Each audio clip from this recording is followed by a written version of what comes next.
हाँ जी, नमस्कार। Geography and Rajasthan history by sir Shevda YouTube channel पे आपका हार्दिक स्वागत अभिनंदन है। आशा करता हूँ कि आप सभी अच्छे होंगे, मस्त होंगे, स्वस्थ होंगे।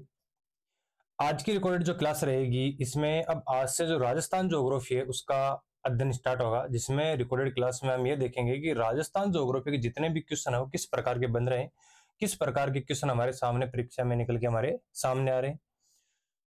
भूगोल एक मात्र एक ऐसा विषय है जिसके बारे में हमारी पहले भी चर्चा हुई थी और कुछ मैंने लोक देवताओं के टॉपिक में भी बताया था कि जो भूगोल विषय, चाहे आप कोई सा भी भूगोल पढ़े, चाहे राजस्थान पढ़े, चाहे इंडियन पढ़े, चाहे वर्ल्ड पढ़े, कोई भी जो है भूगोल पढ़े, आप भूगोल के बारे में कोई सा भी टॉपिक आप अगर आप पढ़े तो सबसे पहले कॉमन बात यह है भूगोल विषय को लेकर, जिसमें कि सभी को मैपिंग की जानकारी होनी चाहिए। जैसे कि मान लीजिए अगर मैपिंग की जानकारी किसी को नहीं है तो भूगोल पढ़ना क्या है, थोड़ा असंभव रहेगा। ज्योग्राफी एकमात्र ऐसा टिपिकल है कि इसको आप श्रृंखला से पढ़ोगे ना, तो श्रृंखला से पढ़ने का मतलब है कि चेन वाइज चेन इसकी जो टॉपिक है वो चलते हैं। जैसे मान लीजिए पहले चलेंगे भौतिक प्रदेश। भौतिक प्रदेश से पहले बात करेंगे इसकी लोकेशन, इसके 33 जिले, अब जो 41 जिले हैं वो, इनकी स्थिति किस प्रकार है, अंतरराष्ट्रीय सीमाएं कितनी है, वर्ल्ड में इसकी स्थिति किस प्रकार है, एशिया महाद्वीप में स्थिति किस जगह पे है इसकी। तो इन सभी को लेकर हमारी क्या चर्चा रहेगी। और भूगोल विषय की अगर राजस्थान की अगर बात करते हैं तो राजस्थान विषय तो एकमात्र ऐसा टॉपिक है राजस्थान ज्योग्राफी का कि इस टॉपिक को अगर इस स्थिति विस्तार को देखें ना, तो राजस्थान की स्थिति विस्तार को देखते ही लगभग लगभग ज्योग्राफी हमारे क्या कंट्रोल में हो जाती है। इसके बारे में थोड़ी चर्चा ये कर लेते हैं। जैसे कि मान लीजिए कि राजस्थान की ज्योग्राफी अगर दो टॉपिक हमें कंटेस्ट याद होना, जैसे मान लीजिए स्थिति विस्तार, इसका आकार, इसकी लोकेशन, अंतरराष्ट्रीय सीमाएं, अंतर्राज्यीय सीमाएं और इसका विस्तार कितना है, अक्षांशीय विस्तार कितना है, देशांतरीय विस्तार कितना है। और बात करें भौतिक प्रदेश की, अगर ये दो टॉपिक अगर आपको क्लियर याद है ना, तो वादा करता हूं कि आपके सामने जो राजस्थान ज्योग्राफी है उसके 70 से 75% ज्योग्राफी आपके हाथ में रहेगी। किस प्रकार रहेगी इसकी थोड़ी चर्चा ये करते हैं कि अगर जो भूगोल विषय राजस्थान का पढ़ते हैं, तो जैसे मान लीजिए घनत्व की बात करते हैं, पहले जनसंख्या को लेकर बात कर लेते हैं कि राजस्थान में जनसंख्या सर्वाधिक किन जिलों में पाई जाती है। तो आपको पता है कि भौतिक प्रदेश अगर हम पढ़ेंगे, अरावली पर्वतमाला, मरुस्थलीय प्रदेश है, इसमें जो जनसंख्या अधिक पाना का असंभव है। जनसंख्या मानव बसाव कौन सी जगह निर्धारित करेगा, जो हमने इंडियन ज्योग्राफी पढ़ी थी, हमने वहां पर भी देखा था कि मानव को अगर उनकी सुख सुविधा के अनुसार या उनके स्वास्थ्य के अनुकूल दशाएं उपलब्ध रहेगी तो मनुष्य सर्वाधिक वहां पे निवास करना क्या करेगा, पसंद करेगा। अगर मनुष्य को उनकी सुख सुविधाओं के अनुसार अगर सुविधाएं नहीं मिल रही है या उनके जीवन यापन के लिए सुविधा प्रतिकूल है, उसके अनुकूल नहीं होकर, तो वहां पे मनुष्य क्या है कि बसावट कम करेगा। जैसे बात कर लीजिए राजस्थान ज्योग्राफी को लेकर हम चर्चा करते हैं, तो मरुस्थलीय जो प्रदेश है वहां पे जो गर्मियों में उच्च तापमान रहता है, सर्दियों में तापमान जो है -3 के बराबर चला जाता है। तो सर्दियों में सर्वाधिक सर्दी और गर्मियों में सर्वाधिक गर्मी वहां पे महसूस होती है। जीवन यापन के लिए वहां पे क्या है कि जो मार्ग है वो उपलब्ध नहीं हो पाते हैं। धूल भरी आंधियां सर्वाधिक चलती रहती है। अधिकतर सूखा रहने के कारण मनुष्य को जीवन यापन के लिए वहां पर सुख सुविधा नहीं मिल पाती। इस कारण वहां पे जो मानव बसाव है सबसे कम देखने को मिलेगा। जैसे बात कर लीजिए जैसलमेर, बाड़मेर, बीकानेर, जोधपुर, इस क्षेत्र में जनसंख्या जो मानव है वो पूर्वी राजस्थान के मुकाबले क्या मिलेगा, कम मिलेगा। पूर्वी राजस्थान की बात करते हैं तो यहाँ पर पहले बात तो मैदानी क्षेत्र है, यातायात के साधनों की पूर्ण संभावना है, खनिज संसाधन देके, कृषि के लिए जो उपलब्ध भूमि देके, तो वो क्या पर्याप्त मात्रा में मिल जाती है, तो वहां पे मानव बसाव क्या करेगा, सर्वाधिक निवास करेगा।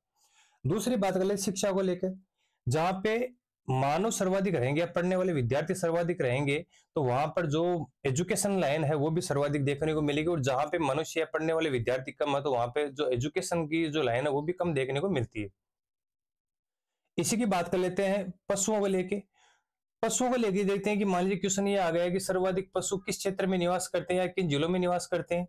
तो पशु जनसंख्या को लेकर बात करते हैं कि जो पशु है उसके बारे में आपको इतना सा कॉमन सेंस लगाना है। अगर आपको भौतिक प्रदेश याद है तो, कि जो झुंड में चलने वाले जो जानवर, जैसे भेड़ है, बकरी है, जो झुंड में चलते हैं, या जैसे ऊंट है, ये क्या टोले में चलते हैं, इन जो भी झुंड में चलने वाले जितने भी जानवर है वो कौन से क्षेत्र में मिलेंगे, जहां पर उनको विचलन के लिए खुली जगह मिले, जहां पे कृषि कार्य कम कम होता हो और खुली जगह भ्रमण के लिए उनकी जगह जो है ज्यादा मिले, तो वहां पर जो है झुंड में रहने वाले जानवर क्या मिले, सर्वाधिक मिलेंगे। बात करेंगे जो सर्वाधिक जानवर, जो भेड़ है, बकरी है, ऊंट है, इनकी बात करें तो बीकानेर, बाड़मेर, जैसलमेर, जोधपुर, इन क्षेत्रों में सर्वाधिक देखने को मिलेंगे, क्योंकि यहाँ पे जो बंजर भूमि है, व्यर्थ भूमि, उसका अनुपात क्या रहेगा, सर्वाधिक रहेगा। इसी के मुकाबले बात कर लेते हैं पूर्वी राजस्थान के अंदर। तो पूर्वी राजस्थान में जैसे मान लीजिए एक जगह बंदे रहने वाले जानवर है, जैसे बात कर लेते हैं भैंस की है, गाय की है, इनको ज्यादा खुली जगह रहने के, जो टोले में जो गाय वगैरह रहती है उनको किस क्षेत्र में मिलेंगे, मरुस्थलीय वाले क्षेत्र में। और जो डेयरी उत्पादन के लिए जो कार्य करते हैं, तो ये अपने अलवर क्षेत्र है, पूर्वी राजस्थान में जो क्षेत्र वहां पे मिल जाएगी, क्योंकि उनको हर 12 महीने हरी घास वगैरह उनके अनुसार पौष्टिक आहार के लिए उनको जो चारा है वो उपलब्ध हो जाता है। और जो पूर्वी पश्चिमी राजस्थान है वहां पर जो है कि अधिकतर सूखा रहता है। आपको आपने देखा होगा या हम अभी आगे देखेंगे कि वहां पे जो वर्षा का जो काल है वो भी सबसे कम रहता है, तो वहां पे जो डेयरी फार्म वाला है वो थोड़ा काम कम रहता है, वहां पे झुंड में चलने वाले जानवर सर्वाधिक देखने को मिलते हैं। अब तीसरी बात कर लेते हैं खनिज को लेके। खनिज को लेके देखते हैं तो सर्वाधिक जो धात्विक खनिज है वो किस में मिलेंगे? अरावली पर्वतमाला क्षेत्रों के अंदर मिलेंगे, जहां पे धात्विक खनिज सर्वाधिक में, जिसमें धातु सर्वाधिक पाई जाती है। धात्विक खनिज की बात करें, जैसे हमारे जैसलमेर, बीकानेर, बाड़मेर, इधर अलवर की बात कर लेते हैं, भरतपुर की बात कर लेते हैं, इनके अंदर जो खनिज है, धात्विक खनिज है, बहुत कम देखने को मिलेंगे। ठीक, आग्नेय चट्टानी जहां पे पाई जाती है, जैसे मान लीजिए अरावली पर्वतमाला क्षेत्र है, इसके पास में सर्वाधिक हमें खनिज देखने को मिलेंगे। तो जैसे जो खनिज निकलते हैं, खोदगी से निकाला जाता है, तो अरावली पर्वतमाला क्षेत्रों में। दूसरी बात करें जैसे मुल्तानी मिट्टी वगैरह, तो ये हमारे जैसलमेर, बीकानेर, बाड़मेर इस तरफ मिलेगी। अगली बात कर लेते हैं कृषि की। तो कृषि का भी हमें अनुमान राजस्थान को देख के ये लगाना है कि राजस्थान की, जैसे मान लीजिए अगर लोकेशन को देख लेते हैं,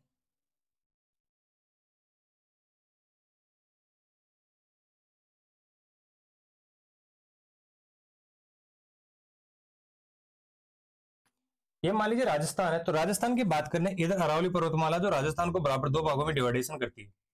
ठीक है, इधर मान लीजिए मरुभूमि है, इधर क्या है?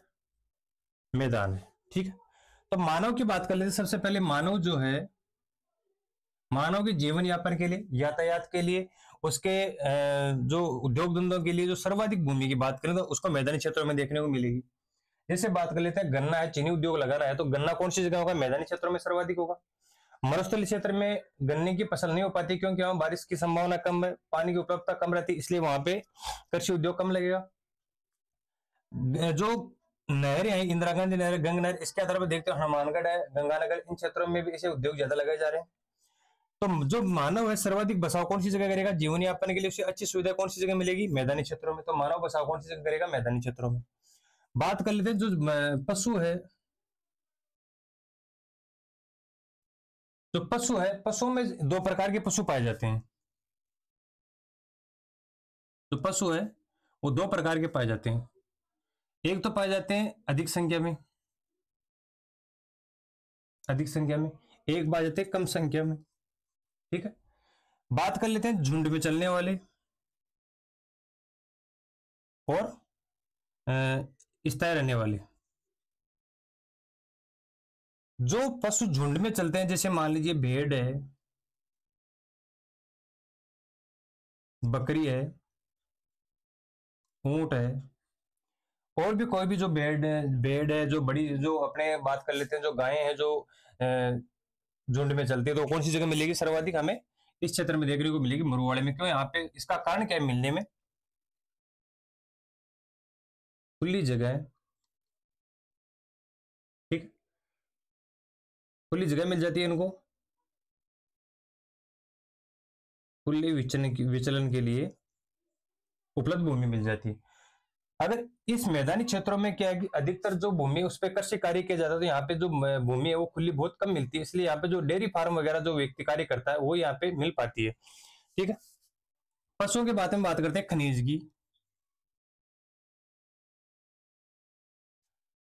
खनिज में भी दो प्रकार के, धात्विक और अधात्विक।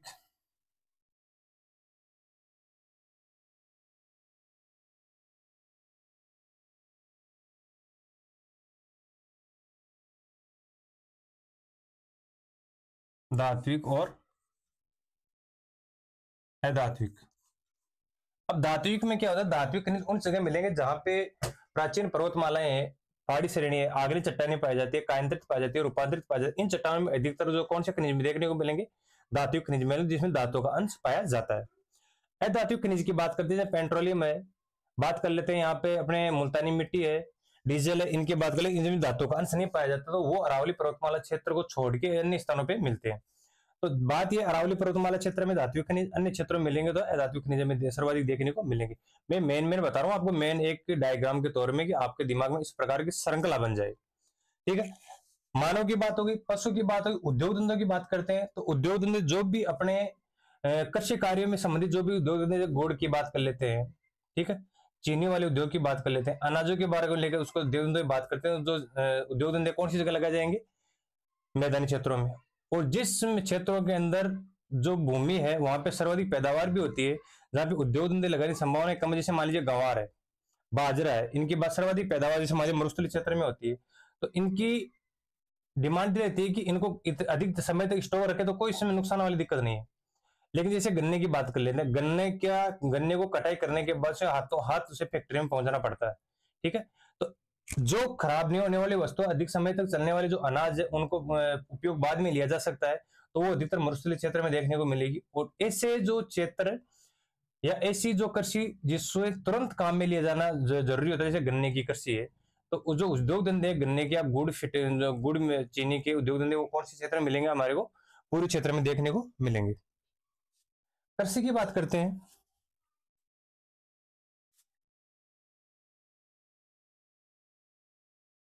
कृषि में देते कृषि का जो संबंध सर्वाधिक किससे रहेगा? मिट्टी से रहेगा।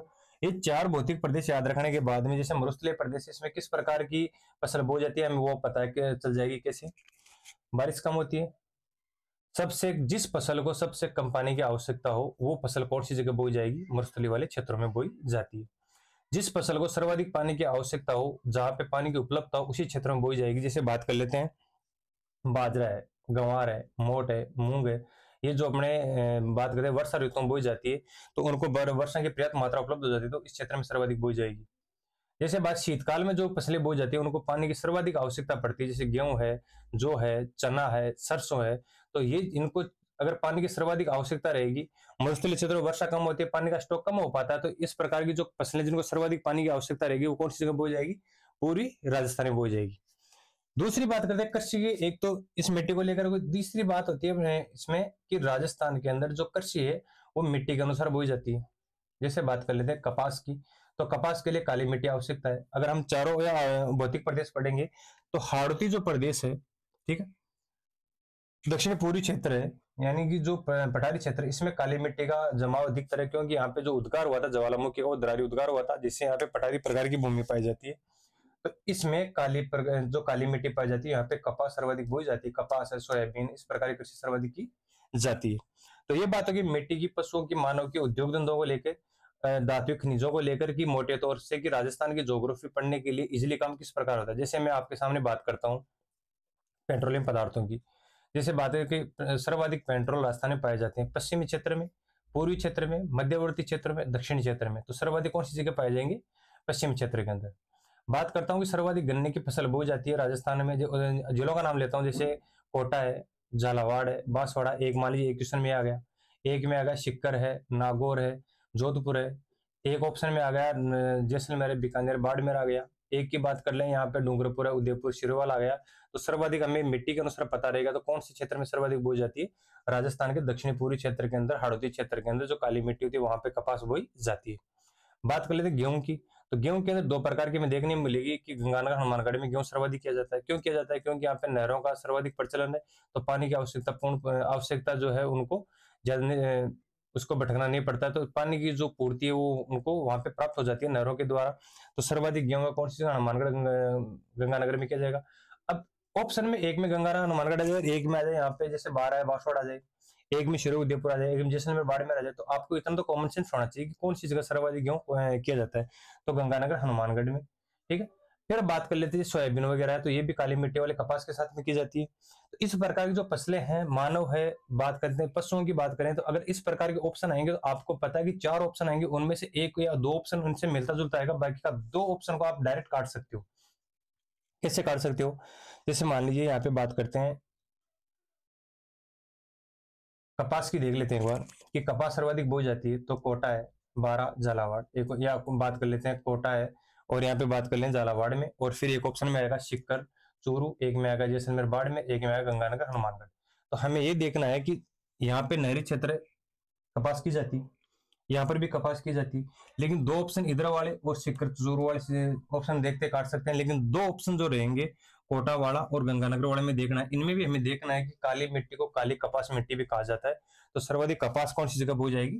कोटा वाले या जो झालावाड़ वाला क्षेत्र है, इसके अंदर बोई जाएगी। तो इस प्रकार के जो क्षेत्र है, इसमें हम ये देखेंगे राजस्थान की जो ज्योग्राफी है, इसमें हमेशा ज्योग्राफी को श्रृंखला वाइज क्यों पढ़ा जाता है, क्यों इसलिए पढ़ा जाता है, जैसे मान लीजिए पहले हमें बात करनी है राजस्थान की स्थिति, आकृति, विस्तार और इसका जो नामकरण है इसकी, इसी बारे में ये देखना है कि राजस्थान की स्थिति किस प्रकार की है, इसका नामकरण कब पूर्ण पड़ा, इसका राजस्थान का नामकरण कब हुआ, सर्वप्रथम नाम देने वाला कौन था, ऋग्वेद में से क्या कहा गया, रामायण में से क्या कहा गया, इन नामों को लेकर चर्चा होगी।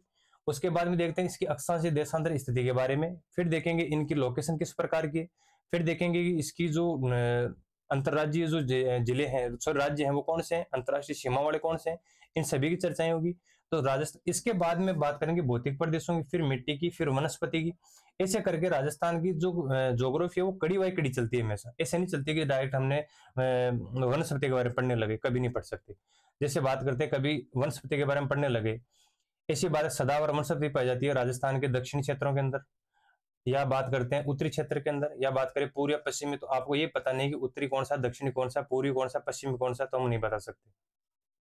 बात करें राजस्थान में अंदर कोटा जो स्थित है, कौन से राज्य, कौन से क्षेत्र में स्थित है, तो दक्षिणी क्षेत्र में, उत्तरी क्षेत्र में, पश्चिमी, पूर्वी या मध्यवर्ती में। तो जब तक हमारे को दिशाओं का ज्ञान नहीं रहेगा, अक्षांश देशांतरों की हमारे जो टॉपिक क्लियर नहीं रहेगा, जब तक हम ये नहीं बता सकते कि राजस्थान का कौन सा पार्ट उत्तर में, कौन सा दक्षिण में, कौन सा पश्चिम में, कौन सा पूर्व में। जैसे बात करें अरावली की, अरावली के 3 हिस्से रहेंगे, उत्तरी अरावली, मध्य अरावली और दक्षिण अरावली। तो बात करें शिरोई जो क्षेत्र है, तो अरावली पर्वतमाला किस क्षेत्र में आता है, दक्षिणी पश्चिम में, दक्षिणी पूर्व में, उत्तरी पूर्व में या मध्यवर्ती में, तो हम कौन से बता सकते हैं। जब तक हमें अक्षांश देशांतरों का पता नहीं होगा, जब तक हम ये पढ़ना थोड़ा सा मुश्किल है। तो आइए बात करते हैं राजस्थान की ज्योग्राफी के अंदर राजस्थान की स्थिति, नामकरण और विस्तार के बारे में। तो आइए बात करते हैं राजस्थान के नामकरण को लेकर। ये राजस्थान का जो पार्टीशन रहेगा ज्योग्राफी का, जितना भी रहेगा, जो भी टॉपिक रहेगा, सभी ज्योग्राफी के टॉपिक मानचित्र के आधार पर बताए जाएंगे। सभी टॉपिक को मानचित्र के आधार से ही पढ़ाया जाएगा कि मानचित्र में राजस्थान में जो कि हम पढ़ रहे हैं वो राजस्थान में एग्जैक्ट कौन सी जगह है, उसकी लोकेशन कौन सी जगह है। तो कोशिश ये रही कि जितना भी टॉपिक है, चाहे खनिज का ले लो, चाहे वनस्पति का मान लो, चाहे जनसंख्या का लो, पर्यटन का लो, परिवहन का लो, कोई भी टॉपिक हो, जिससे कोशिश ये करेंगे कि उसको हम मानचित्र के माध्यम से ही पढ़ाने की पूर्ण कोशिश करें, और जो हमारा सेशन रहेगा पूर्णतः मैपिंग के माध्यम से ही रहेगा। तो पहले बात कर लेते हैं भूगोल की। भूगोल शब्द क्या है? भूगोल, अब बहुत सारों को ये पता नहीं कि भूगोल क्या है। जैसे मान लिया सामाजिक, समाज प्लस एक, यानी समाज के अंदर रहते हैं या समाज की जो गतिविधियां होती है वही क्या, सामाजिक है। भूगोल की बात करते हैं, भूगोल क्या है, तो भूगोल दो शब्दों से मिलकर बना है, भू प्लस गोल। कौन से इसके दो शब्द हो जाएंगे, कौन से? भू प्लस गोल। भू का मतलब होता है धरा, भूमि, ठीक है। बात कर भूमि, भू का मतलब होता है भूमि या धरती, ठीक है। और गोल का मतलब कहते हैं आकार, आकार या आकृति, कैसी है, गोल। यानी कि आकृति, आकार कैसा है, गोल। यानी कि वह भूभाग या वह भूमि या वह क्षेत्र जिसकी आकृति कैसी हो, गोल हो, वही क्या है, भूगोल है। यानी कि बात करते हैं कि भारत जो अपनी पृथ्वी है, पृथ्वी का आकार कैसा है, गोल है। पृथ्वी पर जितने भी, जैसे जलीय क्षेत्र मान लीजिए, पर्वतीय मान लीजिए, पठार, मैदान, जो भी क्षेत्र है, इनकी संपूर्ण की जो आकृति है पृथ्वी किस प्रकार की है, गोल आकार की है। तो गोल यानी क्या है, भूमि या धरा क्या है, गोल है। भू भूमि या धरा किस प्रकार की, गोल है।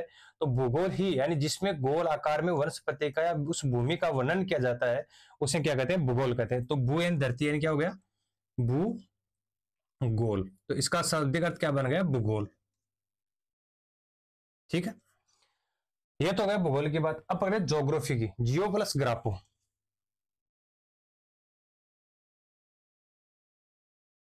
ये ज्योग्राफी है, इसमें जियो का मतलब होता है पृथ्वी या धरा, और ग्राफो का मतलब होता है वर्णन करना। ग्राफो का मतलब होता है वर्णन करना, जियो का मतलब होता है पृथ्वी, ठीक है। जियो प्लस ग्राफो, यानी जियो का मतलब होता है पृथ्वी या उसका जो भूमि, धरा, और ग्राफो का मतलब होता है वर्णन करना, यानी पृथ्वी का वर्णन करना ही क्या है, भूगोल है, ठीक है। तो पृथ्वी का वर्णन करना है क्या है, ज्योग्राफी। तो भूगोल शब्द और ज्योग्राफी दोनों का पता हो गया कि भूगोल यानी भूमि, धरा, ये जो धरती जिसका आकार कैसा है, गोल है, वो क्या है, भूगोल है। जीव का मतलब पृथ्वी, ग्राफ का मतलब वर्णन करना है, पृथ्वी का वर्णन करना है क्या, ज्योग्राफी। तो इंग्लिश और हिंदी दोनों का नाम हो गया। अब बात करें इनके पिता। पिता कौन है? पिता है इनके जो है इरोटोस्थनीज, यानी कि इरोटोस्थनीज को पिता से लिखा जाता है कि इन्होंने ज्योग्राफी का नामकरण और भूगोल विषय की अधिकतर जानकारी अपने ग्रंथों में दी है, इसलिए इसके पिता किसे कहा जाता है, इरोटोस्थनीज को। अधिकतर लोग हिकेट्रिस को भी मानते हैं, लेकिन पूर्णतः अगर इसका पिता पूछे तो कौन है, इरोटोस्थनीज है। पिता की बात करें इरोटोस्थनीज, पिताजी कौन है इनके, इरोटोस्थनीज।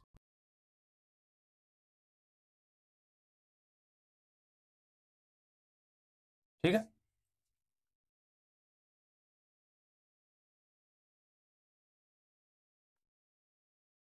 हिकेट्रिस को भी मानते हैं, लेकिन इसके अगर पिता की बात करें, अगर दोनों ऑप्शन में हो तो इरेटोस्थनीज को आपको बताना है इसके पिता, यानी भूगोल के पिता किसे कहा जाता है, इरेटोस्थनीज को। क्योंकि इसकी इरेटोस्थनीज की जो गणनाएं थी भूगोल विषय को लेकर, तो इन्होंने अधिकतर भूगोल का जो समावेश है, यानी भूगोल की जो प्रकृति है, किस प्रकार के इसमें किस प्रकार की इसकी आकृति है, अधिकतर समावेश किसने किया, इरेटोस्थनीज ने किया। कुछ विद्वानों ने इसे हिकेट्रिस को भी कहा है, लेकिन हिकेट्रिस इसके पूर्णतः पिता नहीं, पूर्णतः अगर इसके पिता पूछे तो कौन है, इरेटोस्थनीज है। ठीक है, इसके जन्मदाता की बात करें तो कौन है, इरोटोस्थनीज। कुछ विद्वान हिकेट्रिस को भी मानते हैं। हेरोडोट्स की बात करते हैं, वो इतिहास के पिता है। हेरोडोट्स किसके, इतिहास के पिता है। अब बात करते हैं राजस्थान ज्योग्राफी की विश्व में स्थिति किस प्रकार, इसका नामकरण किस प्रकार, पहले हमें देखना राजस्थान का नामकरण। तो राजस्थान के नामकरण की बात करते हैं। राजस्थान का नामकरण, राजस्थान के नामकरण की बात करें, सबसे पुराने हमें जो ज्ञात स्रोत है वो क्या है, वेद है। कौन से, वेद। वेद में भी जो ऋग्वेद है,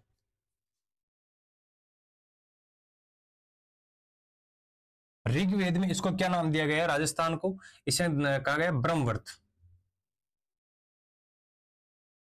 यानी कि ऋग्वेद में राजस्थान का नाम क्या था, ब्रह्मवर्त।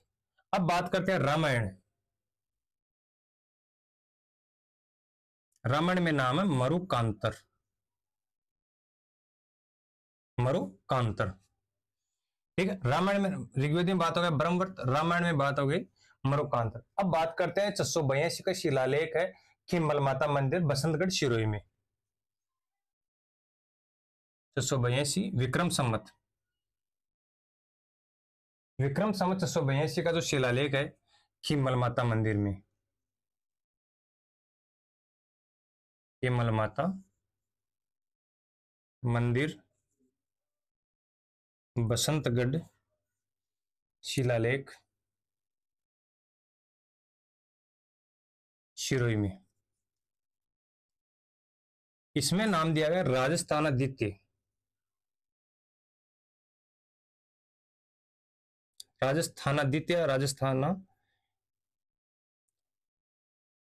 राजस्थानादित्य।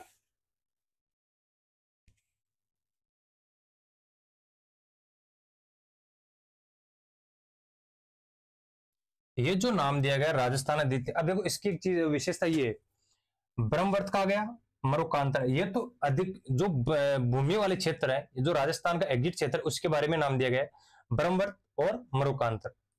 लेकिन जो खिम्मल माता मंदिर वाला जो राजस्थानादित्य जो शब्द है, ये शब्द की पुष्टि ये नहीं हो पाई है कि किसी व्यक्ति विशेष के लिए था, या किसी भूमि क्षेत्र के लिए था, या किसी व्यक्ति को संबोधित करके पुकारा गया है, या किसी पर्वत या पठार का नाम था, इसके बारे में लेकिन इसकी कोई जानकारी नहीं मिलती। यानी उसमें सिर्फ खिम्मल माता मंदिर में जो शिलालेख है, बसंतगढ़ शिलालेख, उसमें लिखा हुआ राजस्थानादित्य।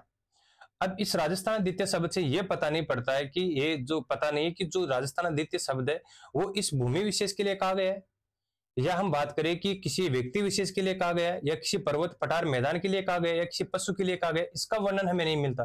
तो राजस्थान जो द्वितीय शब्द है, इसकी हमेशा जो पुष्टि है वो नहीं हो पाई है। ठीक है, अब बात करते हैं अगली जो कुछ इसमें जो ग्रंथ है, कौन से, जैसे कि वीर बाण की राजरूपक है। ठीक है, और बात करते हैं कौन सा इसमें, राजरूपक वीर बाण की।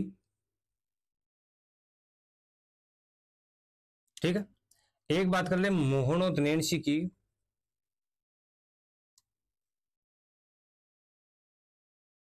मोहनोत्नेन्सी ख्यात। ठीक है, इन दोनों में बात करते हैं तो मोहनोत्नेन्सी की लिखी हुई कौन सी, मोहनोत्नेन्सी ख्यात, और राजरूपक है किसकी, वीर बाण की। यह तो 1665 की, यह 1731 की। ठीक है, राजरूपक इसके वीर बाण की, और मोहनोत्नेन्सी कौन सी, मोहनोत्नेन्सी ख्यात। इसमें जो नामकरण मिला है वो हमें मिला है क्या, राजस्थान। एग्जिट राजस्थान की बात करें तो राज रूपक और मूर्धन्य के अंदर नाम मिला राजस्थान का, क्या, राजस्थान। इससे पहले जो भी नामकरण हमें, जैसे मान लीजिए ब्रह्मवर्त है, मरुकांतर है, राजस्थान आदित्य शब्द है, ये स्पष्ट नहीं हो पाए, लेकिन जो मूर्धन्य और राजरूपक में अंदर जो नाम मिला है राजस्थान, वो एग्जिट माना गया कि हाँ वास्तव में इस क्षेत्र के लिए क्या था, नाम राजस्थान ही था। फिर बात करते हैं नामकरण की, कर्नल जेम्स थॉमस थे।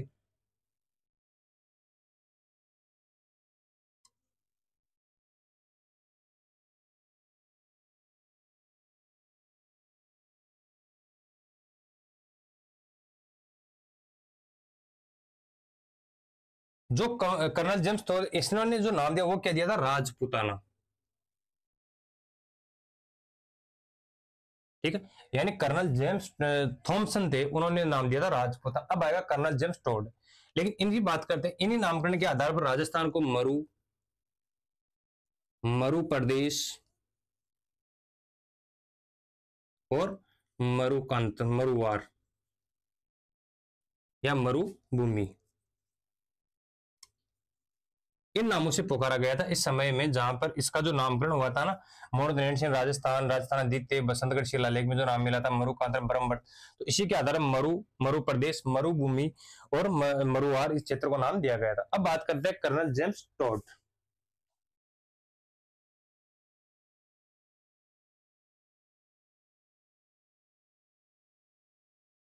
इन्होंने जो अपने राजस्थान के जो इतिहास है, इनके जो स्रोत इकट्ठे किए थे वो घोड़े पे बैठ के किए थे। घोड़े पे बैठ के उन्होंने क्या किया था, भ्रमण किया था। तो इससे बाबा घोड़े वाले बाबा भी से कहते हैं। ठीक है, घोड़े वाला बाबा किसे कहते हैं, कर्नल जेम्स टोड को। इनको इतिहास का पितामह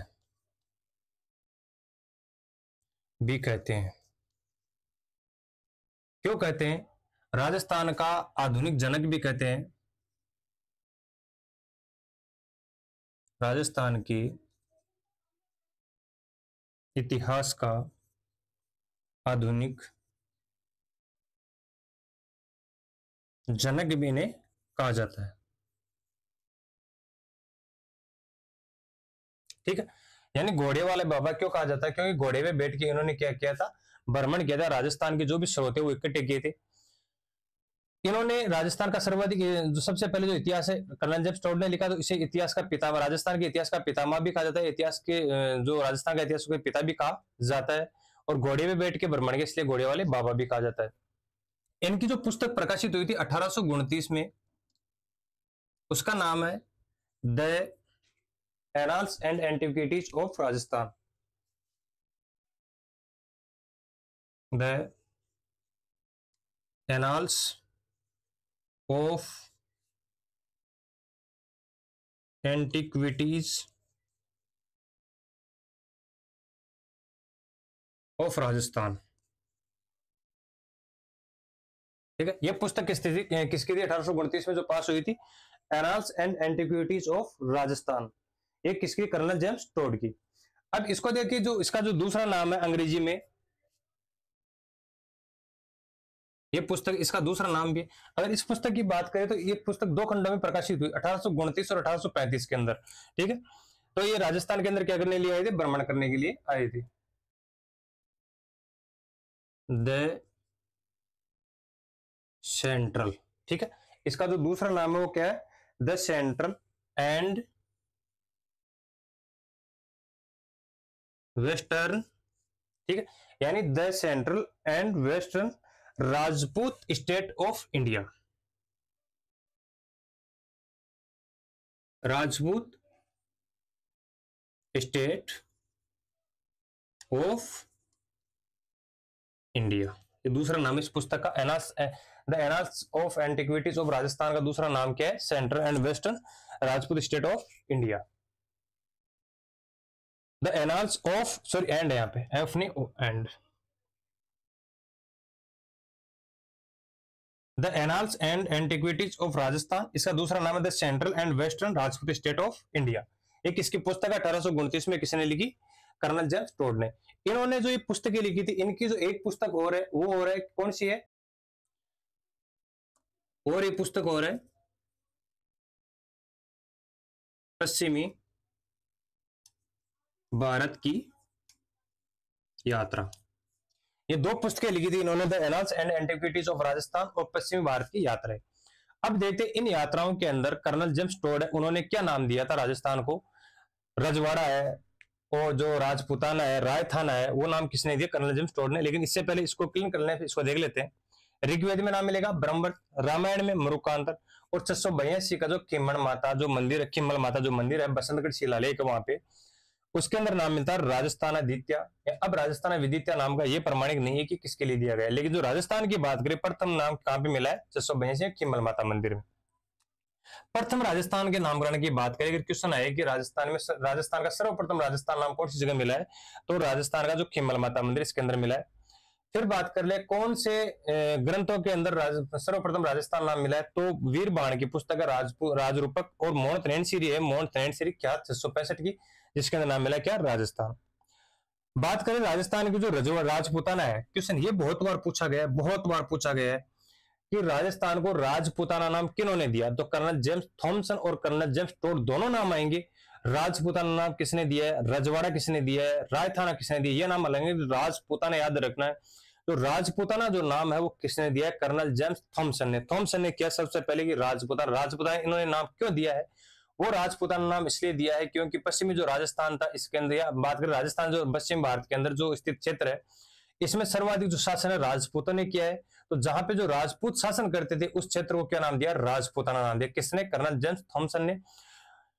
कि इन्होंने शायद लगभग 1805 के लगभग भारत में आए थे, तो इन्होंने कर्नल जेम्स थॉमसन ने जो राजपूत जो स्टेट है जहां पे राजपूतों का शासन है, उस राजपूतों के शासन को देख के इन्होंने जो राजस्थान भारत का जो पश्चिमी क्षेत्र इसको नाम दिया था राजपूताना।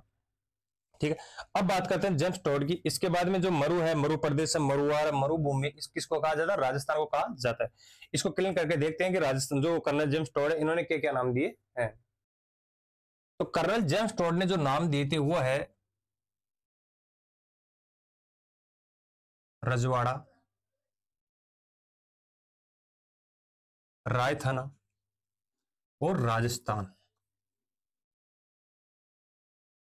वैसे देखा जाए कि इस भूभाग के लिए प्रत्यक्ष रूप से राजस्थान जो नाम किसने दिया, कर्नल जेम्स टोड ने दिया। ठीक, राजस्थान किम्मल माता मंदिर में भी आ गया, मोर्दनेंसी राजरूपक में भी आ गया। लेकिन अगर आधुनिक दृष्टि से देखिए कि सर्वप्रथम जो इस भूभाग के लिए जो नाम दिया है वो नाम किसने दिया, कर्नल जेम्स टोड ने। क्या नाम दिया, राजस्थान। कर्नल जेम्स थॉम्स और कर्नल जेम्स टोड, इनके जो राजपूताना और रजवाड़ा, रायथाना और राजस्थान जो नाम है बहुत बार पूछा गया है, यानी कि इतनी बार एग्जाम में आ चुका है जिसकी कोई गिनती नहीं है। तो राजस्थान, रजवाड़ा और जो राजपूताना जो नाम बहुत बार, राजपूताना का याद रखना थॉमसन, रजवाड़ा, राजस्थान और राजस्थान जो नाम किसने दिया, कर्नल जेम्स टोड ने। तो कर्नल जेम्स टोड की दो पुस्तकें याद रखना, द एनाल्स और annals and antiquities of Rajasthan, the central and western Rajput state of India, और दूसरी पुस्तक पश्चिम भारत की यात्रा। इन्होंने पश्चिम भारत की यात्रा की तब ये दो पुस्तकें लिखी थी। एक 1829 में प्रकाशित हुई और इसका ही दूसरा भाग 1835 के लगभग प्रकाशित हुआ था। इसकी मृत्यु होने के बाद इसकी जो पत्नी थी उन्होंने क्या करवाया था, प्रकाशित करवाया था लंदन से। तो ये नाम मिलते हैं किसे, कर्नल जेम्स टोड के। अब बात करें राजस्थान का जो नामकरण राजस्थान की जो भौगोलिक दृष्टि के आधार पर कब प्रकाशित हुआ, जैसे राजस्थान का जो एकीकरण स्टार्ट हुआ तो कौन से चरण में राजस्थान नाम मिला, और इसे 30 मार्च को राजस्थान दिवस क्यों मनाया जाता है। अब जो राजस्थान का दूसरा चरण हुआ था एकीकरण का, 25 मार्च 1948, इसमें नाम जोड़ा गया था राजस्थान। शब्द क्या जोड़ा गया, राजस्थान। फिर जो तृतीय चरण हुआ था 30 मार्च 1949, इसमें राजस्थान को पूर्ण नाम दिया गया राजस्थान। क्यों दिया गया कि राजस्थान का जो तीसरा चरण हुआ था उसमें राजस्थान की अधिकतर जो रियासतें हैं उन्होंने एकीकरण कर लिया था। ठीक है, तो तृतीय चरण 30 मार्च 1949 को राजस्थान का जो अधिकतर जो क्षेत्र है उसका एकीकरण हुआ था, तो इसलिए 30 मार्च को भी राजस्थान दिवस मनाया जाता है।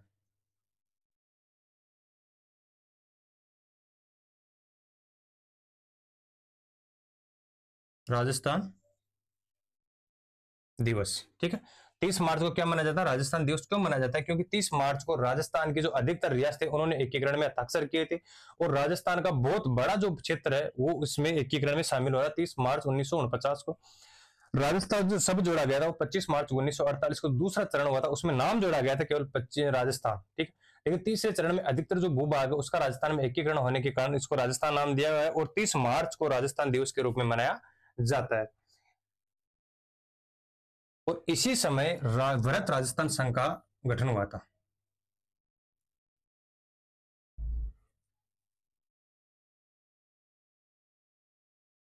वृहत राजस्थान का क्या हुआ था? गठन हुआ था तीसरे चरण में, ठीक है। भारत में वैधानिक दृष्टि से देखे, संवैधानिक दृष्टि से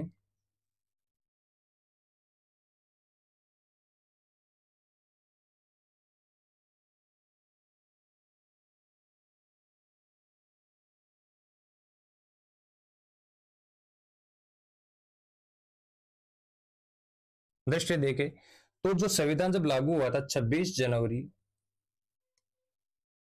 1950 को वैधानिक रूप से नाम दिया गया था क्या? राजस्थान, ठीक है।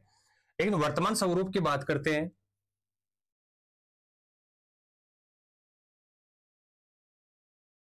वर्तमान स्वरूप देखें तो 1 नवंबर 1956 को राजस्थान का जो पूर्ण एकीकरण हुआ था वर्तमान स्वरूप के रूप में 1 नवंबर 1956 को पूर्ण एकीकरण हुआ था।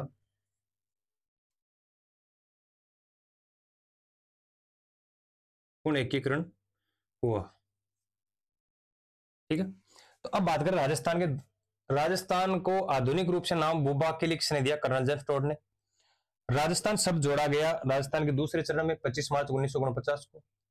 राजस्थान दिवस कब मनाया जाता है? 30 मार्च को, क्योंकि राजस्थान की अधिकतर रियासतों ने किस चरण के अंदर अपने हस्ताक्षर किया? तो द्वितीय चरण के अंदर 30 मार्च तृतीय चरण के अंदर 30 मार्च 1949 को राजस्थान को सर्वाधिक रियासतों ने हस्ताक्षर किए, सिर्फ वृहत राजस्थान संघ का निर्माण हुआ था, इसलिए 30 मार्च को राजस्थान दिवस के रूप में मनाया जाता है।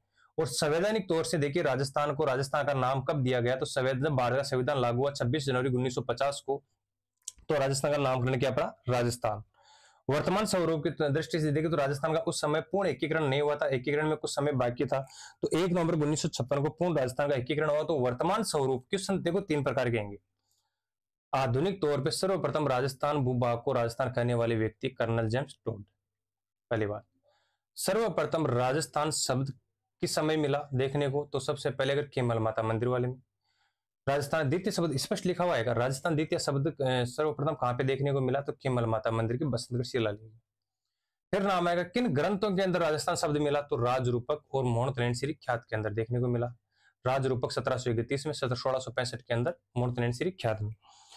रजवाड़ा रायथाना राजस्थान शब्द किसने दिया? कर्नल जेम्स टोड ने। राजस्थान शब्द एकीकरण में जोड़ा गया सर्वप्रथम 25 मार्च 1948 को। वृहत राजस्थान का निर्माण या राजस्थान को राजस्थान नाम स्वीकार किया गया, तो राजस्थान को 30 मार्च 1949 को राजस्थान का जो संघ हुआ था, वृहत राजस्थान का जो एकीकरण हुआ उस समय। संवैधानिक रूप से राजस्थान को नामकरण स्वीकार किया गया है। बात करें राजस्थान को संवैधानिक रूप से राजस्थान नाम दिया गया तो 1 नवंबर नहीं आएगा बल्कि 30 जो ये अपने 26 जनवरी 1950 को संवैधानिक तौर पर राजस्थान को राजस्थान नाम दिया गया था।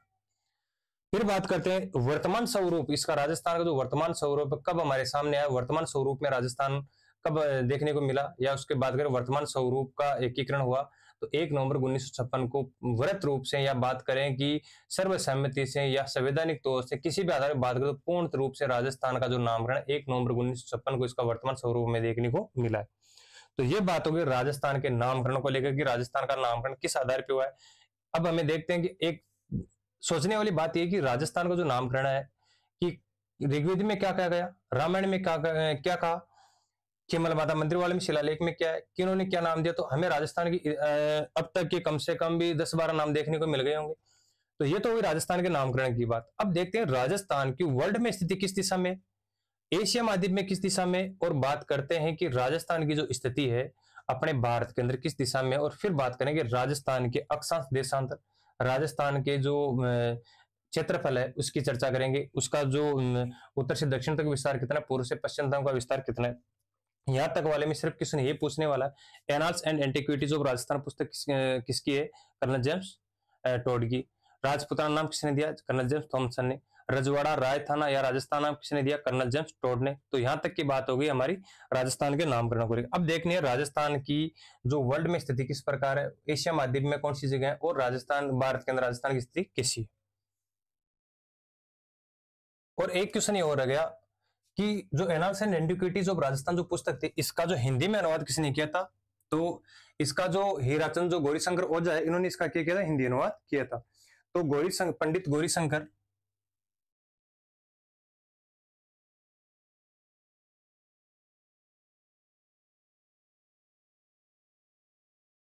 हीराचंद ओझा ने, ठीक है।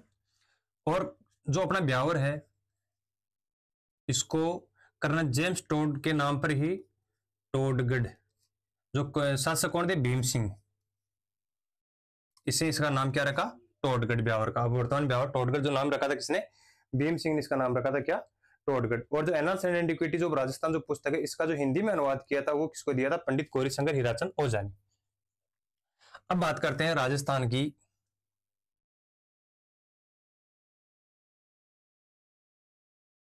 ये मान लीजिए पृथ्वी है, इसको दो भागों में डिवाइडेशन करते हैं,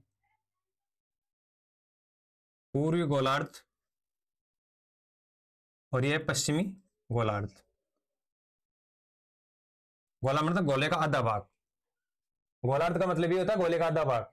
ये गोलार्ध पूर्वी और पश्चिमी गोलार्ध, गोले का आधा पूर्वी भाग, गोले का आधा पश्चिमी भाग। तो राजस्थान की बात करें, गोलार्धों में बात करें, तो राजस्थान की जो स्थिति आती है किसमें आती है? पूर्वी गोलार्ध में। ये अपना यहां पे आ गया क्या? राजस्थान। अब बात कर लेते हैं उत्तरी गोलार्ध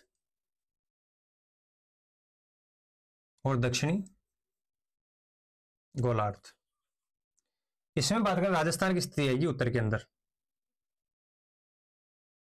ठीक है। यहां पर स्थिति किसमें आएगी? उत्तर की तरफ, पूर्व गोलार्ध में, उत्तरी गोलार्ध में। अब सामूहिक रूप से बात कर लेते हैं, ठीक है। तो राजस्थान आएगा अपने कौन सी दिशा में? उत्तरी, पूर्वी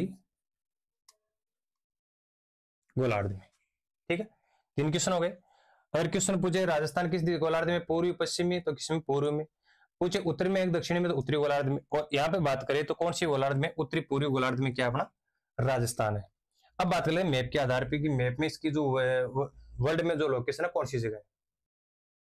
बात करते हैं वर्ल्ड में।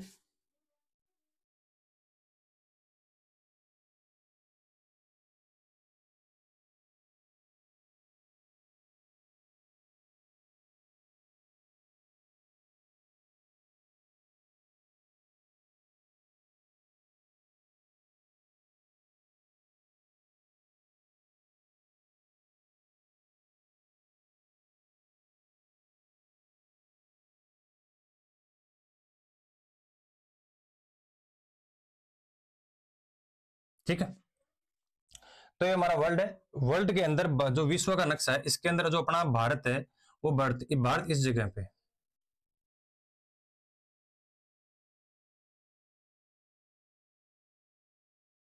भारत की स्थिति है यहाँ पे क्या? इंडिया। अब इसके दो डिवाइडेशन करेंगे, हम मान लीजिए यहाँ पे दो हिस्से कर दिए। तो राजस्थान की बात करें विश्व में कौन सी जगह आएगा? उत्तरी पूर्वी के अंदर, क्योंकि वही गोले वाली बात है कि संपूर्ण गोले में हमें देखा तो राजस्थान या भारत की स्थिति जहां पे आएगी वहीं पर राजस्थान की। महाराष्ट्र की बात करें वो स्थिति इस क्षेत्र में या इस कॉलम में, सॉरी बात की तो टेढ़ी हो गई लाइन।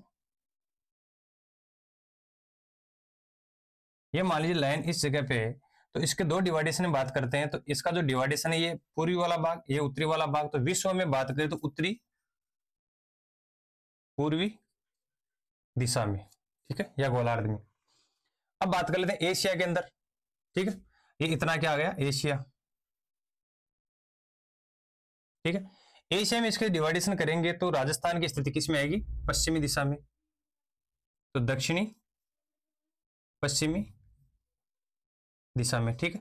अगर इसके एक केवल इतना याद रखना आपको, एशिया महाद्वीप की बात करें तो राजस्थान की जो स्थिति आएगी वो आएगी दक्षिणी पश्चिम में, ठीक है, दक्षिणी पश्चिम में। अब बात कर लेते हैं भारत के अंदर कि भारत में इसकी स्थिति कौन सी जगह आएगी?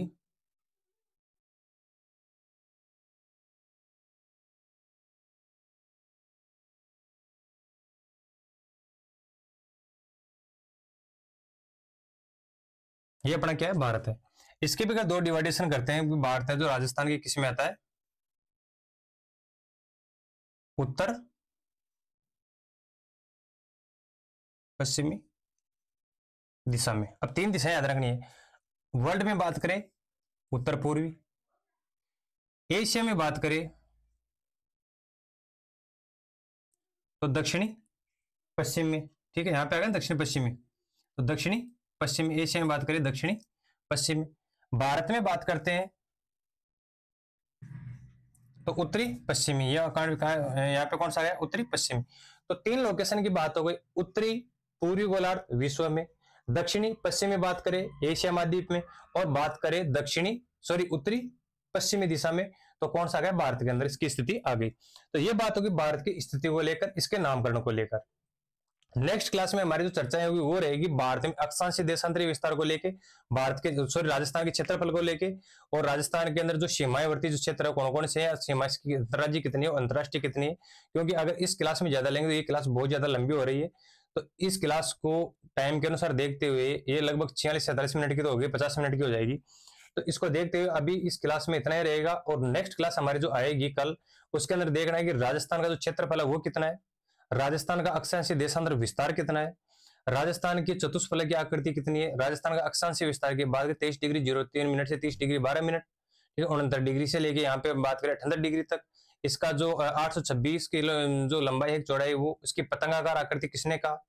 इसमें बात करें 1070 किलोमीटर अंतरराष्ट्रीय सीमा वो किसके साथ लगती है, राजस्थान के जो 4 जिले आते हैं 5 आने लगे।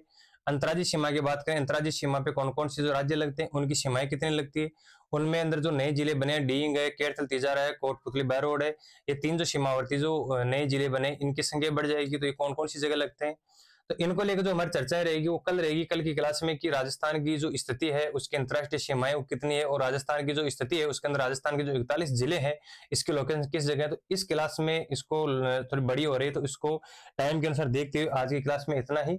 सभी को नमस्कार, राम राम सा। और जो हमारी जो ये क्लास है इसका जो पार्टीशन रहेगा वो ज्योग्राफी का पूरा मैपिंग के आधार पर रहेगा। राजस्थान की ज्योग्राफी अगर पढ़ेंगे तो पूरी मैप के आधार पर पढ़ेंगे कि राजस्थान की ऐसी कौन सी जगह हमारे सामने आई कि जो हमारे मैप से बाहर नहीं जानी चाहिए। इसके लिए हमें राजस्थान के जो 41 जिले उसकी लोकेशन हमें देखनी पड़ेगी। राजस्थान के जो 41 जिले उसकी लोकेशन कौन कौन सी, लोकेशन वही है। राजस्थान के जो 33 जिले याद है ना, तो उसके अंदर उन्हीं को पार्ट को काट दो, ब्यावर काट दिया, डीडवाड़ा कुचामन काट, केरथल तिजारा वो सलोम्बर काट दिया, इधर बात करें जोधपुर अलग कर दिया, तो उन्हीं में से अलग करना है।